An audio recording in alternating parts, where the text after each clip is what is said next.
लेकिन जब इस तरह के काम शुरू करते हैं, खासकर से महिलाओं की अगर बात करें, गृहिणियों की अगर बात करें, तो काफी जो है प्रशासनिक कागजी या कई तरह की परेशानी आती होगी। इस बारे में थोड़ा सा अवगत करें। महिलाओं के नाम पे लैंड ओनरशिप होनी चाहिए। ओनरशिप ना होने की वजह से जो गवर्नमेंट सब्सिडीज दे रही है उससे वो वंचित हो। छोटे स्तर पर अगर कोई कोशिश करना चाहता है अपने घर पर इस तरह के काम की, जी, अर्बन एंड रूरल बोथ के लिए अभी एक अपॉर्चुनिटी मिली है कि चाहे आप शहर में रह रहे हो चाहे ग्रामीण क्षेत्रों में रह रहे हो, आप होम स्टे में रजिस्टर कर सकते में जो है जिस तरीके से काम चलता है, और हर एक जिला का अपना कल्चर है, अपना चाहे खान पान से लेकर हो, चाहे वेशभूषा से लेकर के हो, राष्ट्रीय स्तर पर प्रमोट कर सके, इसके लिए कुछ अलग से कुछ कार्य किए। हिमाचल का एक्चुअल साइट जो एक आप बोलें कि यहाँ का लोकल फूड, यहाँ का कल्चर, यहाँ का ट्रेडिशन दिखा रहे हैं।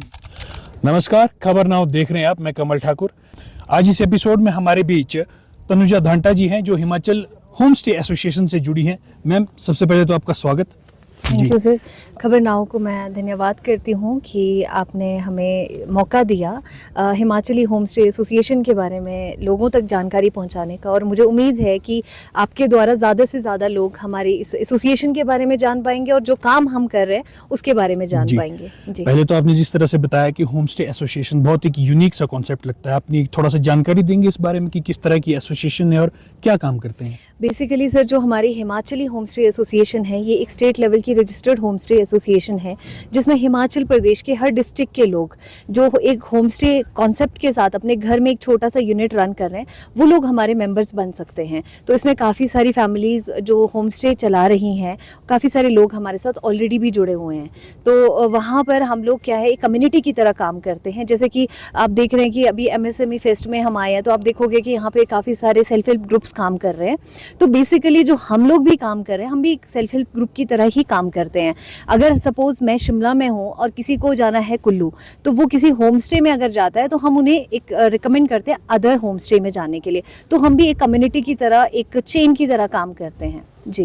जी, तो अभी आपने अपने कॉन्सेप्ट के बारे में बताया कि जिस तरह से जो है एक छोटे स्तर पर अगर कोई कोशिश करना चाहता है अपने घर पर इस तरह के काम की, तो आप जानकारी दे सकते हैं कि ऑल ओवर हिमाचल में आपकी कांटेक्ट है या कितने लोग आपसे जुड़े हैं और किस तरीके से जो है आपके साथ मिल करके जो है काम किया जाता है? जी, तो सर जो अभी मैं अगर बात करूं तो हिमाचल प्रदेश सरकार के द्वारा जो अभी नई पॉलिसी बनी है, उसमें अर्बन एंड रूरल बोथ के लिए अभी एक अपॉर्चुनिटी मिली है कि चाहे आप शहर में रह रहे हो चाहे ग्रामीण क्षेत्रों में रह रहे हो, आप होम स्टे में रजिस्टर कर सकते हो। अपने घर में अगर आपके पास 1-2 रूम है तो आप वहाँ पर जो है खुद को होम स्टे में रजिस्टर कर सकते हैं।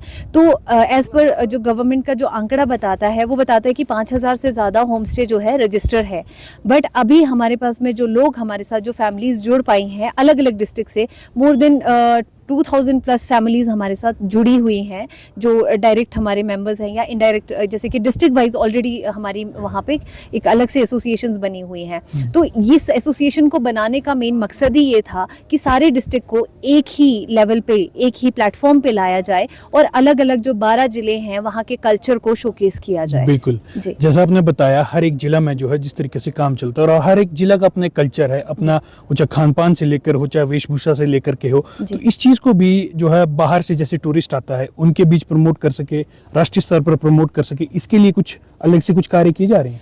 सर देखिए, जहाँ पर भी हमको मौका मिलता है या जहाँ पर भी ऐसी कोई ट्रैवल ट्रेड फेयर्स होते हैं, वहाँ पर हम कोशिश कर रहे हैं रिप्रेजेंट करने की होम स्टेज़ को। और मुझे बड़ी एक तरह से मैं कहूँ खेद के साथ भी कहना पड़ रहा है कि हम जिस लेवल पे कोशिश कर रहे हैं, हमें उस तरह का भी काम या उस तरह से हमको वो शोकेसिंग के लिए स्पेस नहीं मिल रहा है। पर मैं ये बताना चाहूँगी कि हिमाचल टूरिज़्म हमें बहुत सपोर्ट कर रहा है, हमारी एसोसिएशन को।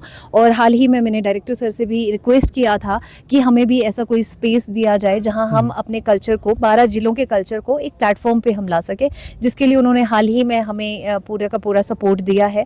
और होपफुली जहां भी अब Himachal Pradesh tourism department participate करेगा, वहां पे हम लोगों को भी मौका दिया जाएगा होम स्टेज को, क्योंकि हम हिमाचल का एक्चुअल साइट जो एक आप बोलें कि यहाँ का लोकल फूड, यहाँ का कल्चर, यहाँ का ट्रेडिशन दिखा रहे हैं, जो कि आप अगर हम बात करें होटल्स में या किसी तरह से, वो आपको देखने को नहीं मिलता। एक लोकल घर में आपको जो देखने को मिलेगा, तो वो चीज़ें हम शोकेस करने की कोशिश कर रहे हैं। जी। तो अभी आप कह रहे हैं कि आपको जगह जगह मंच मिला, लेकिन जब इस तरह के काम शुरू करते हैं, खासकर से महिलाओं की अगर बात करें, गृहिणियों की अगर बात करें, तो काफी जो है प्रशासनिक कागजी या कई तरह की परेशानियां आती होगी। जी। इस बारे में थोड़ा सा अवगत कराएंगी, किस तरह से परेशानियां आती हैं या अब किस स्तर तक ये चीजें पहुंच चुकी है और क्या इसमें अमेंडमेंट की आगे आवश्यकता है कि गृहिणी या कोई गाँव में बैठा हुआ व्यक्ति भी ये काम कर सके। बिल्कुल, अगर मैं कागजी बातों पे करूं कि किस तरह से अपना होम स्टे आप रन कर सकते हैं, ये महिलाओं के लिए ही नहीं, जो हमारे यूथ है जो अनएम्प्लॉयड है और खुद से सेल्फ एम्प्लॉयमेंट करना चाहते हैं और 2-3 लोगों को और एम्प्लॉयमेंट देना चाहते हैं, वो अपने घर में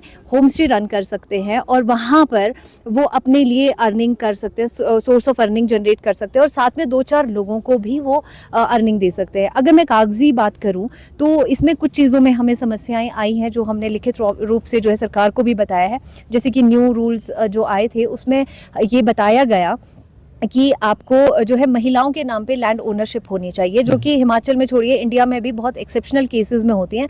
तो हाँ, इसमें हमारी 2000 के आसपास जो महिलाएं थी वो एक तरह से जो है अब वो लैंड ओनरशिप ना होने की वजह से जो गवर्नमेंट सब्सिडीज़ दे रही है उससे वो वंचित हो गई हैं। तो ये कुछ चीज़ें हैं जो अमेंड करनी चाहिए कि अगर आप काम कर रहे हो तो महिलाओं के लिए ईजी होना चाहिए, क्योंकि लैंड ओनरशिप हर महिला के पास नहीं होती है, यहाँ हिमाचल में भी। जी मैम, बहुत बढ़िया। अंत में जिस तरह से आपकी एसोसिएशन काम करती है, जी, इसमें नए युवा जुड़े, महिलाएं जुड़े, इसके लिए अगर आपकी तरफ से कोई संदेश। बिल्कुल, मैं आपके माध्यम से ये सभी लोगों से, हिमाचल के सभी लोगों से ये रिक्वेस्ट करना चाहती हूँ कि आप हिमाचल के किसी भी कोने में अपने घर में अगर एक छोटा सा होम स्टे यूनिट रन कर रहे हैं, आप आइए, हिमाचली होम स्टे एसोसिएशन की मेंबरशिप लीजिए, हम लोगों के साथ जुड़िए और एक प्लेटफॉर्म में आकर खुद को भी आप मतलब अपना बिजनेस भी बढ़ा सकते हैं और साथ ही साथ लोकल प्रोडक्ट्स को और हिमाचल के कल्चर को आगे ले जाने में, not even in Himachal, India में नहीं, इंडिया से बाहर के भी जो लोग आते हैं उन्हें आप रियल हिमाचल दिखाइए।